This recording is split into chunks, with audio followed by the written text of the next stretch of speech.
Hello guys, तो मैं Sophia एक और नए टॉपिक के साथ में। Now we have to discuss charge to mass ratio of electron. ठीक है, हमारा जो चैप्टर है वो है structure of atom. Basic introduction already discuss हो चुका है। इसके बाद बात करें discovery of electron, already discuss हो चुका है, ये हम ऑलरेडी पढ़ चुके हैं। कैथोड रेज के कैरेक्टरिस्टिक्स पढ़ चुके हैं, एक्सपेरिमेंट हो चुका है। Now we have to discuss the charge to mass ratio of electron. Electron की जो डिस्कवरी हुई, इलेक्ट्रॉन की डिस्कवरी के बाद में जो चार्ज था मास रेशियो ऑफ इलेक्ट्रॉन का, वो क्या था। तो now we have to discuss charge to mass ratio of electron. ये मालूम पड़ा कैथोड रेज एक्सपेरिमेंट से कि cathode rays cathode to anode travel करती हैं, उनमें नेगेटिव चार्ज पार्टिकल्स होते हैं और उन नेगेटिव चार्ज पार्टिकल्स को इलेक्ट्रॉन नाम दिया गया। ठीक है, लेकिन उन इलेक्ट्रॉन का चार्ज टू मास रेशियो क्या है। 1897 ब्रिटिश फिजिस्ट जे थॉमसन, जिन्होंने एटॉमिक मॉडल भी दिया था, तो काफ़ी फेमस साइंटिस्ट हैं ये। इन्होंने मेज़र किया इलेक्ट्रिकल चार्ज और मास ऑफ इलेक्ट्रॉन का रेशो। इलेक्ट्रिकल चार्ज और मास ऑफ इलेक्ट्रॉन का रेशो कैथोड रे ट्यूब की हेल्प से। कैसे, जो हमने ऊपर वाले एक्सपेरिमेंट में कैथोड रेज ट्यूब ली थी, ये वाला जो हमने एक्सपेरिमेंट किया था, इसी ट्यूब को उन्होंने अगेन यहाँ पर लिया है, लेकिन उनका मोटिव, उनका एम थोड़ा अलग है। अब वो यहाँ पर इलेक्ट्रिकल चार्ज और मास ऑफ इलेक्ट्रॉन का रेशो डिटरमाइन कर रहे हैं कैथोड रे ट्यूब की हेल्प से। उसमें क्या करेंगे, थोड़ा सा चेंज कर देंगे, उसमें इलेक्ट्रिक फील्ड और मैग्नेटिक फील्ड को अप्लाई कर देंगे एक दूसरे के परपेंडिकुलर में। Electric field and magnetic field, इसी पर्टिकुलर ट्यूब में इलेक्ट्रिक फील्ड और मैग्नेटिक फील्ड एक दूसरे के परपेंडिकुलर क्या हो जाएंगी, अप्लाई हो जाएंगी। इसके अलावा इलेक्ट्रॉन के पाथ में भी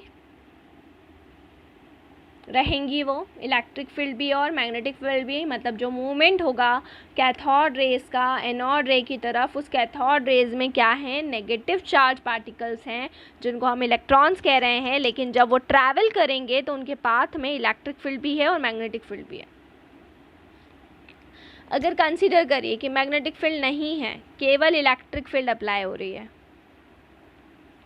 तो इलेक्ट्रॉन्स अपने पाथ से डेविएट हो जाएंगे। मान लीजिए स्ट्रेट लाइन में आ रहे हैं, बीच में आई इलेक्ट्रिक फील्ड, तो जो उनका रूट था वो डेविएट हो गया और हिट किया उन्होंने कैथोड रे ट्यूब को पॉइंट ए पर। सिमिलरली जब मैग्नेटिक फील्ड अप्लाइड हो रही है, only magnetic field, not electric field, तो इलेक्ट्रॉन स्ट्राइक करेंगे कैथोड रे ट्यूब पर किसी पॉइंट सी पर। ठीक है, ये कैथोड है, ये एनोड है, इस तरह से फ्लोरोसेंट स्किन, इसको भी हम बताएंगे आगे। तो ठीक है, जब ओनली इलेक्ट्रिक फील्ड है तो इलेक्ट्रॉन डेविएट हो रहे हैं पाथ से और कैथोड रे ट्यूब को पॉइंट ए पर, ये रहा डायग्राम है ना, पॉइंट ए पर हिट कर रहे हैं। अगर केवल मैग्नेटिक फील्ड अप्लाई है तो इलेक्ट्रॉन स्ट्राइक कर रहे हैं कैथोड रे ट्यूब पर और पॉइंट सी पर आ रहे हैं। इस तरह से ओनली मैग्नेटिक फील्ड अगर है तो ऊपर इलेक्ट्रिक फील्ड है, नीचे ओनली मैग्नेटिक फील्ड है। ये दो केस हुआ कि केवल इलेक्ट्रिक फील्ड और मैग्नेटिक फील्ड। अब केयरफुली हम बैलेंसिंग कर रहे हैं इलेक्ट्रिक फील्ड और मैग्नेटिक फील्ड की स्ट्रेंथ का। तो इट इज़ पॉसिबल कि इलेक्ट्रॉन जो है वापस से बैक हो जाए पाथ, एब्सेंस ऑफ इलेक्ट्रिक और मैग्नेटिक फील्ड में, है ना। मान लीजिए ना ही इलेक्ट्रिक फील्ड हो रही है ना ही मैग्नेटिक फील्ड हो रही है, इस तरह से सिचुएशन हो गई, तो वो कहाँ जाएगा, उसी पॉइंट पे जाएगा सीधा स्ट्रेट, क्योंकि अब उसको डेविएट होने के लिए रास्ते में कोई चीज़ नहीं है, तो बी पॉइंट को वो ऑब्जर्व करेगा। ठीक है, थॉमसन्स ने आर्ग्यू किया कि जो डेविएशन है पार्टिकल्स का उसके पाथ से, वो किसके ऊपर डिपेंड कर रहा है। जैसे प्रेजेंस, अगर इलेक्ट्रिक फील्ड प्रेजेंट है और मैग्नेटिक फील्ड प्रेजेंट है तो देखा जा रहा है कि ए वाला जो केस है उसमें इलेक्ट्रिक फील्ड है, सी वाले केस में मैग्नेटिक फील्ड है क्योंकि नीचे मैग्नेट लगा हुआ है, और बी वाले में कोई चीज़ नहीं है। तो ये डेविएशन किस वजह से, क्या रीज़न है? First observation, magnitude of the negative charge on the particle greater the magnitude of the charge on the particle. इसीलिए है क्योंकि जो मैग्नीट्यूड है किसी भी पार्टिकल के ऊपर नेगेटिव चार्ज का, वो किसी भी चार्ज के मैग्नीट्यूड के से ज़्यादा है। उसका जो इंट्रैक्शन है वो इलेक्ट्रिक और मैग्नेटिक फील्ड से ज़्यादा है, और इसीलिए डिफ्लेक्शन ज़्यादा हो रहा है। सेकेंड रीज़न, जो पार्टिकल का मास है वो लाइटर द पार्टिकल, और डिफ्लेक्शन क्या हो जाएगा, ज़्यादा हो जाएगा, इसलिए वो ज़्यादा डिफ्लेक्ट करेगा।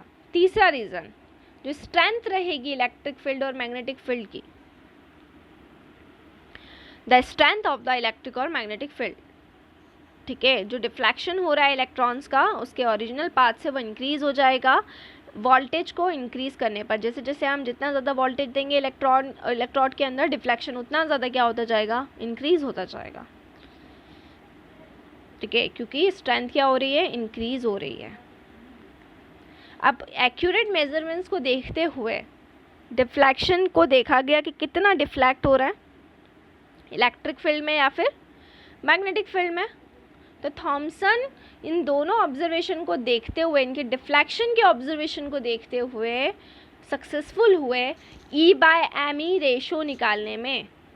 What is E and what is me?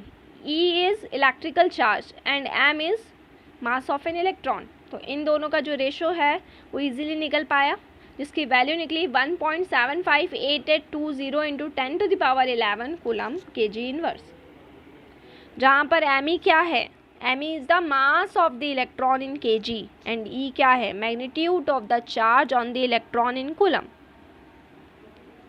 फिर क्या देखा गया कि इलेक्ट्रॉन्स कैसे होते हैं, नेगेटिव चार्ज होते हैं, इसीलिए the charge of electron is -e। तो यहाँ से हमें रेशो पता चला किसका, E/me इलेक्ट्रिकल चार्ज का and mass of the electron का। यहाँ से हमको रेशो मालूम पड़ता है। इसके बाद में नेक्स्ट इसी डिस्कवरी की हेल्प से, ये जो डिस्कवरी हुई मास रेशो ऑफ इलेक्ट्रॉन की, इसी की हेल्प से हमने एज्यूम किया कि इस डिस्कवरी के बाद में यहाँ पर जो भी चार्ज होता है इलेक्ट्रॉन के ऊपर वो किस तरह से होता है, उस चार्ज की वैल्यू क्या होती है, वो इस डिस्कवरी के बाद हमको मालूम पड़ा। तो यहाँ से हमको वो चीज़ मालूम पड़ी कि इतना चार्ज उसके ऊपर कैरी होता है और इतना चार्ज होता है, नेगेटिव चार्ज जिसको हम कहते हैं, ठीक है। इसके बाद में मिलिकन का एक एक्सपेरिमेंट है जिससे हमें मालूम पड़ेगा कि चार्ज ऑन द इलेक्ट्रॉन क्या होगा। तो चार्ज ऑन द इलेक्ट्रॉन और जो थॉमसन की जो डिस्कवरी हुई उसी के बेसिस पे फिर मिलिकन ने एक एक्सपेरिमेंट किया जिसके बेसिस पे हमको मालूम पड़ा कि इलेक्ट्रॉन का चार्ज क्या होता है, ऑयल ड्रॉप एक्सपेरिमेंट, ठीक है। Thank you.